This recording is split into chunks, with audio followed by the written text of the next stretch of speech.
Hello, everybody. Welcome to event. We're very excited to have you. Today is National Pizza Party Day. So we are celebrating by talking a little bit about the recyclability of pizza boxes.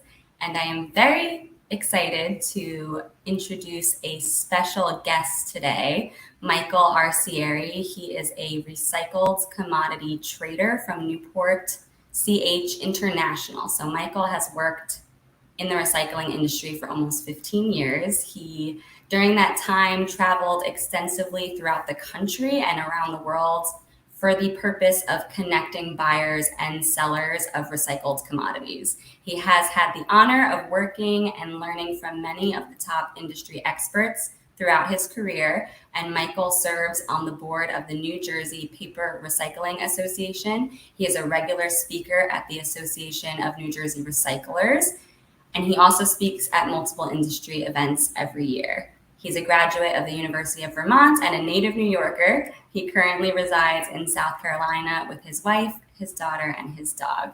So I'm going to bring Michael on so he can join us and speak a little bit about his experience as a commodity trader. Hello, Michael. Hi, Bryn. Thank you for the intro. So I guess I'll just start by just giving you a brief, follow-up introduction to what Bryn just said to elaborate a little bit further. So as a recycled commodities trader, I've spent pretty much my entire career in search of paper and plastics. So I've traveled literally, as Bryn has said, around the country and throughout the world for the purpose of connecting buyers and sellers of recycled commodities. Most of what I do is on the fiber side, but we also do quite a bit of plastics and some metals that are in the residential stream. So with that travel, what I do primarily is on the supply side, we buy baled material, baled recycled fiber, and we sell them those bales, those full truck or container load quantities to mills around the world that take that paper and reuse it to make new products. And that's essentially as simple as it gets. We connect point A and point B and help the material get from those locations. And that's really what it comes down to. In terms of the recycling aspect, we're going to talk, I know, a lot about pizza boxes today, and that's important. But I just also would like to add that if there's any other questions that come up during the stream, feel free to fire away, and I will do my best to give you a halfway intelligent answer. So thank you very much for having me. I'll also say that, Mazza is a first-class organization I've gotten to work with for a number of years now. So I'm really excited and thankful that they asked me to join you guys. So thanks, Bryn. Oh, thank you. We're happy to have you. As Michael mentioned, which I forgot to point out, we are going to take questions. So as he said, if you have any questions about pizza boxes, that's what we're talking about today. But any other type of recycled commodity, Michael has experience working with many. So we will accept questions. You can comment on our YouTube or our LinkedIn, wherever you are joining us from today, and we will be able to see those questions in the comments and answer them at the end.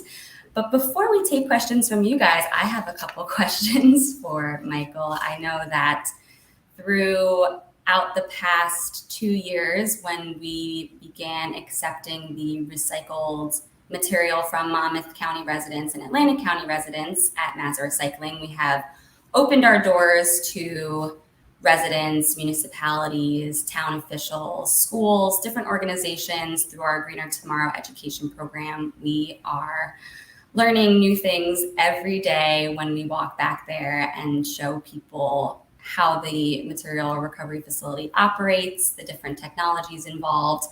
But one question I always get asked about is, why have we heard for many years that pizza boxes are not recyclable?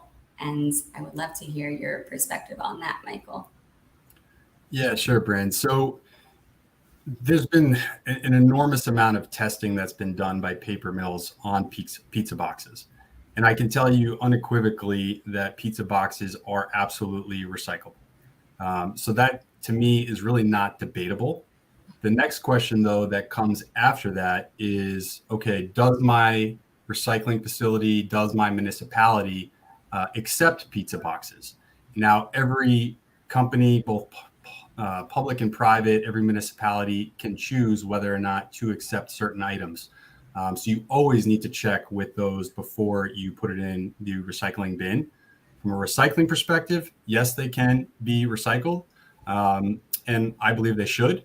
The only catch to that, and the reason why it's come up so many times over the years, is because when you have a pizza box, obviously there's food at one point in that box. And with that food, you often will get an oil residue, as well as possibly some cheese left over in the box. Now, those cheese and oil components, can cause a problem for people that are processing the material and selling it. Now, it's not really a problem if that facility is selling a lot of their material domestically here in the US. It's not as much of an issue. But if you were to take that pizza box that's got cheese, and it's not a little cheese, but say it's covered pretty well in cheese and oil, you put that material into a bale, which weighs about 2,000 pounds compacted. That bale goes into a container and sits on a vessel for over 30 days, sometimes 45 days, in a tight closed chamber. When that material gets opened up on the other side in another country, it's very likely that if that pizza box with the cheese is on the outside of that bale somewhere, it could have formed mold and other sort of health issues that when it gets opened by the customs officials, they can look at that as a health and safety concern and actually outright reject the cargo on site at the port. Now, if that happens, that means that not just that container gets rejected, but all the other containers that went with it get rejected as well. And that's a very, very expensive bill to have to pay to have cargo go overseas to another country and then come back to the US. So that, in a nutshell, is the reason why some have chosen to just avoid the risk entirely and just not accept them. Wow, okay. I understand that being a health concern and a hazard in the recycling industry. Now, am I right in saying that more domestic markets don't have as much of an issue with the food waste, or is it more so that there just isn't enough food waste that they've noticed to cause that mold to form? Yeah, you have to remember, Bryn, with when the material goes domestically, it's pretty much going into the recycling facility. It gets processed, gets put on the inventory floor, and then gets sent right out to a paper mill if it's here in the US. That transit time is much, much less than if it were to go in a container and sit in a closed door container for, over a month. So it just creates a different situation. And it's not really as much of a health and safety concern for the domestic mills here, being that, it's such a quick transit that the food is not a problem for processing. It's really just more of the health and safety issue that it could create once it goes overseas. Got it. That makes a lot of sense. So in your experience working with all the different markets that you trade commodities with, you've noticed that people work well with the material recovery facilities in changing their recycling rules, or are there still people who are not willing to take that risk with accepting the pizza boxes? I mean, you mentioned that the town officials and maybe the private hauler or the material recovery facility is responsible for making that decision. Are there any out there, and you don't have to name names, but any out there that you notice have other kinds of concerns or reasons to reject that commodity? No, I don't, there could be other reasons, Bryn, that I'm not aware of, but as far as I'm concerned, those are really the fundamental reasons of why there's been issues. I also would probably point out to you that pizza boxes probably encompass, 1 to 1.5% of the total box generation in the country. So, I mean, at the end of the day, you're really talking about a very, very minute portion of the box production in this country. But yes, absolutely. I've definitely seen other municipalities, public and private companies, certain ones choose to do it or not do it. Some of the recycling facilities that maybe are more specific to paper and not necessarily a single stream recycling operation, or maybe a dual stream recycling operation, may choose to, change their protocols based on what they're doing and how they're processing their material, whether or not they have enough sorters at the facility, whether or not they have the right technology in that facility to be able to sort out a lot of the contaminants, we'll call them. So there's a lot of factors that go into it that affect a certain municipality, public or private company to make those decisions on what they can and can't accept. Right. And as you said, and as I always say, as the person at Mazza Recycling who gets to fortunately work a lot with these towns, and we get to set the standard for what we accept, especially in Monmouth and Atlantic County, as I mentioned, we're always saying yes to pizza boxes. That's our standard. You've mentioned that that's been more of a standard across the board in your experience. So the short answer when people ask about pizza boxes is that they're recyclable. I just want to. Yes, they're absolutely 100% recyclable. I am in support of them being recycled. What I would just ask, and what I'm sure anybody who works in this business would ask, is if you were going to choose to recycle the box, just do me a favor and make sure that there's not excess cheese and oil in that box. If there is, it's really better to put it in the garbage. If there's really a limited amount, and you could just maybe do an extra favor, pull out the little doily that's in there, then there's no reason why that box shouldn't be recycled. Perfect. So that's a great segue into my next question of what should people be looking for? I get questions all the time of if there's anything that they can do. I mean, you mentioned removing the doily, but what exactly could they identify as problematic? And how do they remove that? How do they get rid of it? Yeah, when it comes to pizza boxes specifically, Bryn? Mm-hmm. Yes. Yeah, I mean, it's pretty, there's nothing too advanced about it. I mean, you're probably, if you do see excessive cheese on there, maybe just take a knife and scrape it off if you could. Again, it doesn't need to be perfect. It doesn't need to be pristine. But I mean, sometimes it happens. Pizza gets stuck to the roof of the box. And if you got the whole pizza stuck to the roof of the box, it's probably going to be a little challenging to remove it. Most of the time, that's not the case. But if you see a little extra on there and you could just easily scrape it off, put that in the garbage, that would be a huge help and certainly prevent any potential problems for the people that deal with this material on the other end. Exactly, and prevent some of those maybe more health concerns or contamination issues that you spoke about earlier. So I want to just point out again for anyone watching, if you have any questions for Michael, I mean, he deals with not only pizza boxes, but other commodities. Do you want to speak to them a little bit about what other types of commodities you do work with? Sure.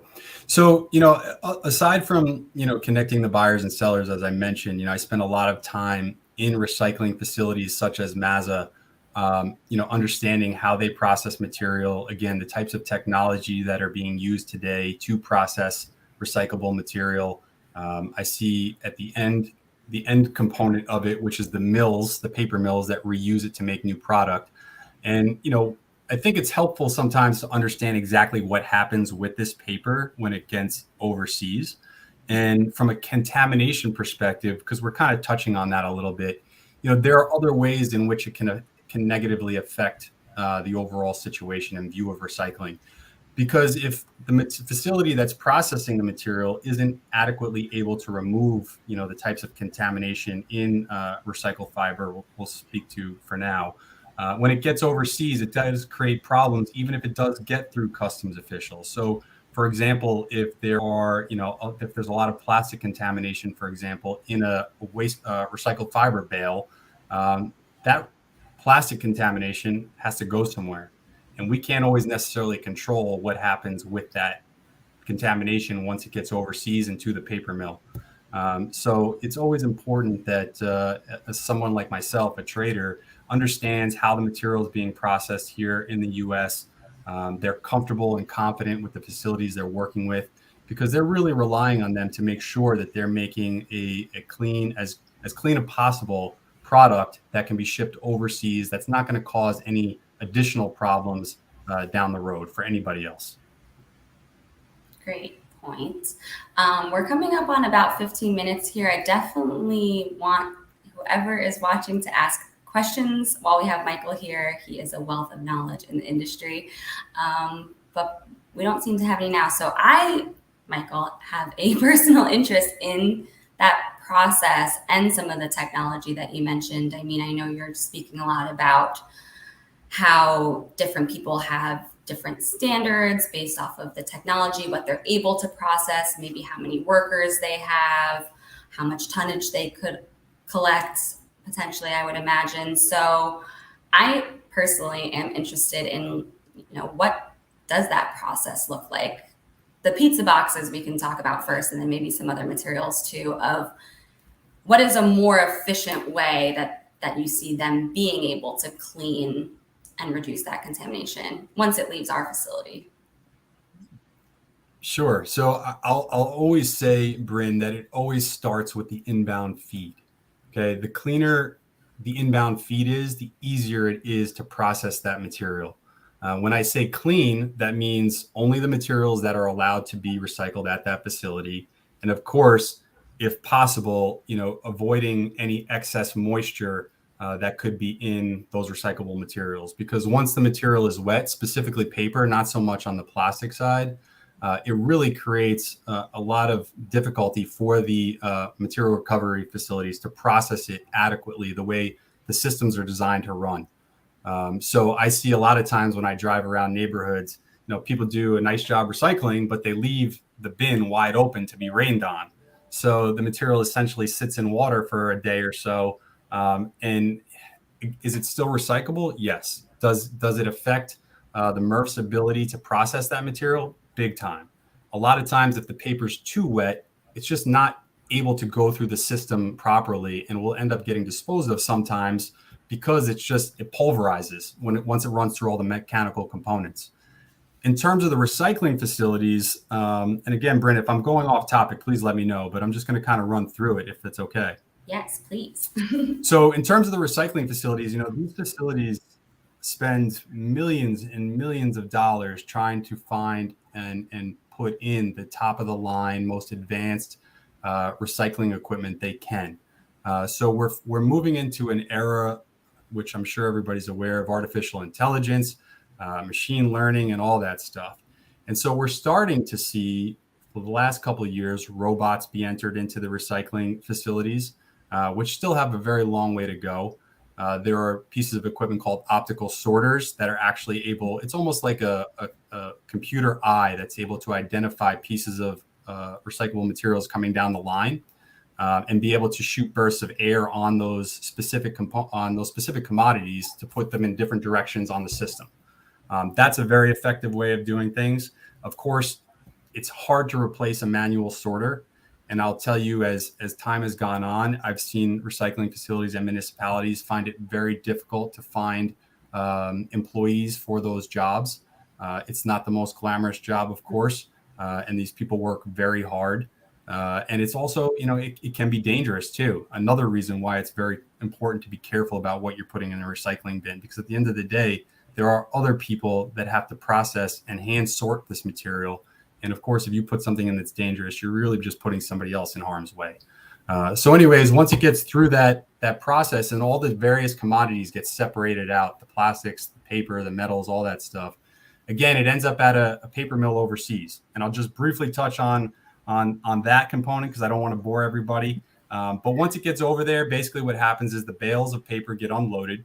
The wires get broken on the bales, and then the paper gets pushed onto a conveyor belt, which essentially goes into what's called a pulping machine. And in that pulping machine, you can think of it as basically like a blender that you would mix drinks in, except it's a lot bigger. And you put heat, steam, pressure, water, chemicals. You treat the paper, and it turns into more of a liquid form. And that liquid form ends up running through the paper mill and forming a new sheet of paper. And it's almost like, a bartender mixing in different liquors to make a drink. These paper makers actually know what percentage of cardboard, newspaper, office paper, pulp needs to go into that blend in order to make the product that they're trying to make. And that's essentially the entire process in as quick a version of it as I could possibly give it. Thank you. That's very interesting. Thanks for sharing that perspective. We have a question about pizza boxes. So how can we convince other recyclers to take pizza boxes? Some that aren't. Yeah, so I think really at the end of the day, you have to remove the question, and from my perspective, and again, it is my perspective, that pizza boxes are recyclable. So we know they are. They can be processed and pulped to make new paper. The key, of course, is the education component. If a MRF or a municipality has a fairly good education program and is constantly reaching out to their residents, then I would say you're in a pretty safe condition for the most part. You're never going to be perfect, but to be able to take in that material and feel semi-confident that you're going to be getting as good material as possible. If you don't have a good education program, then I would say it's better to not, because you're really just, hoping for the best with no sort of effort to fix the situation. So it really comes down to education, such as Bryn does for Mazza, which she spends countless hours, I'm sure, trying to educate the residents that Mazza works with. And that's what it takes. And it takes constant reminders and outreach to residents, because I see it personally in my neighborhood. I've lived in high rises, I've lived in single family homes, you name it. And without that connection between the recycler and the resident, you just see anything and everything get thrown in a recycling bin, and it can get frustrating. So the better the education, the more likely the recycler should have no excuse to take it. Right, and that's a great answer. And it does take a team. I can second everything Michael just said. We do a lot of tours of our facility.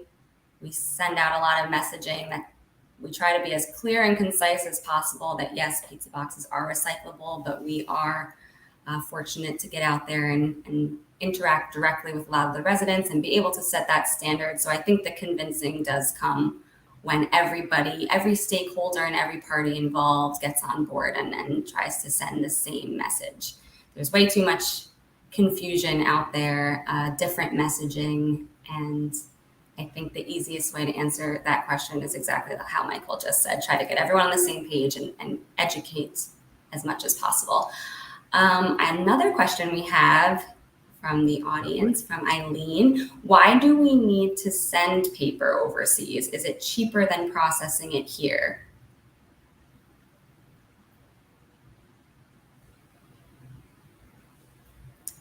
Do you know that answer or have any? Sure. Bryn, are you hearing me okay volume-wise? Yes.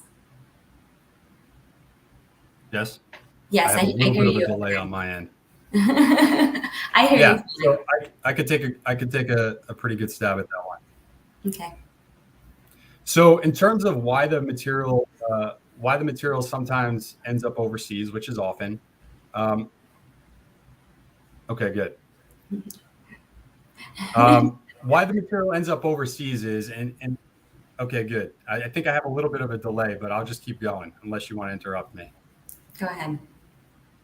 So the material ends up overseas because, first and foremost, you always have to remember that while recycling is a good thing to do and it's the right thing to do, it is a business. So that means that we always try and sell the material for as much value as we can get for that material. And we're good? I can hear you. So we always try to sell the material for the most value we possibly can get. And a lot of times mills overseas will pay a pretty good premium for good quality materials produced here in the USA. Now, alternatively, I would say in terms of whether it's cheaper or not, it really just comes down to capacity. And we only have a certain amount of paper mills here in the USA that can consume, X amount of paper per year. And there is excess to that total volume. So, we have no choice to some degree to ship some of it overseas.